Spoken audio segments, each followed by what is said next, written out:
Today, there were very important changes on the front line in the Ukrainian-Russian war.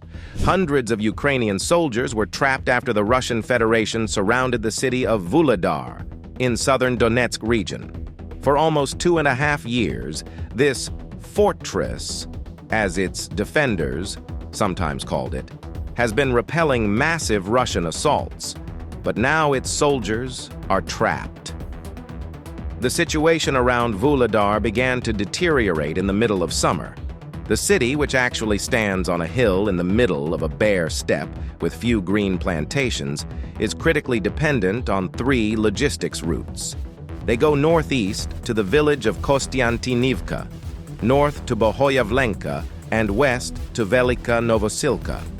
According to the military command, the evacuation routes from Vuhledar to the southern edge of the front line are blocked, and basic supplies are running out. Hundreds of Ukrainian soldiers are trapped in the besieged city of Vuhledar as Russian troops complete their encirclement and advance.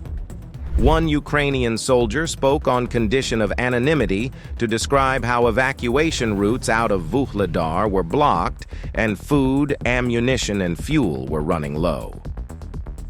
The situation in Vuhledar is difficult, to put it mildly. The attack is coming from 3 sides, he said.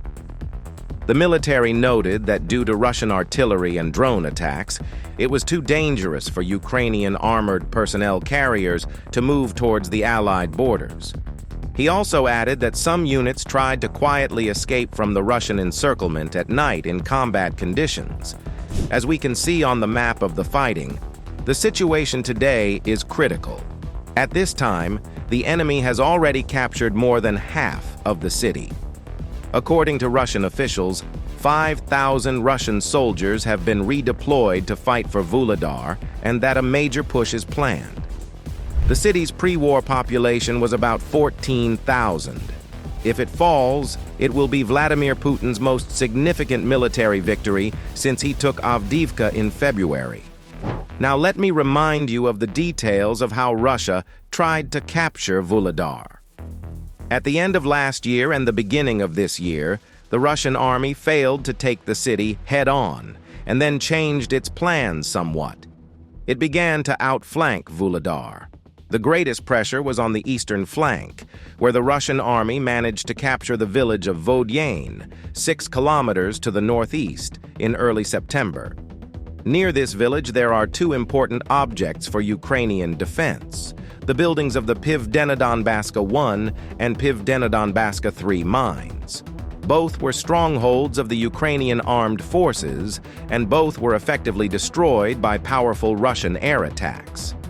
Pivdenodonbaska 3, located between Vuhledar and Bohoyavlenka, held out the longest. Russian media repeatedly published footage of attacks on it with high-powered bombs and cluster munitions. On the afternoon of September 15th, Russian sources circulated a video of a 115-meter tower over the main ventilation shaft of the Pivdenodonbaska 3 mine being blown up. It is likely that the explosion was carried out from inside the facility, which means that the Ukrainian army has withdrawn from the site and is likely holding positions in the landings to the north and west of the mine. However, the situation near Vuhledar became critical due to the failure of the defense on the other western flank. In early September, the Russian army occupied the village of Prechestivka and later managed to force the Kashlagak River to the north and began to rapidly bypass Vuhledar from the west. The Ukrainian analytical portal Deep State notes that the area was held by units of the 58th Motorized Infantry Brigade of the Armed Forces of Ukraine and auxiliary reserves from the terrorist defense forces, which could not cope with the enemy's onslaught. The Russians broke through the defense of the 58th Brigade, gained operational space, and were able to cut off the logistics. The town of Vuhledar has an important mission for Ukrainian defenders. 18 kilometers east of the city are railroad tracks that allow the Russian army to move troops and equipment along the Donetsk-Volnovakha line and further south. However, while Vuhledar was under the control of the Ukrainian army, Ukrainian cannon artillery could conduct targeted strikes on this important highway. Now that the city is under siege, the Ukrainian armed forces are losing this opportunity. For the Ukrainian army, the loss of the city will be a great loss, but the most important thing is to save the lives of Ukrainian soldiers. Thank you, friends. That's all for today. Subscribe to the channel to stay up to date with the latest developments. This video was prepared by Hustler. See you soon.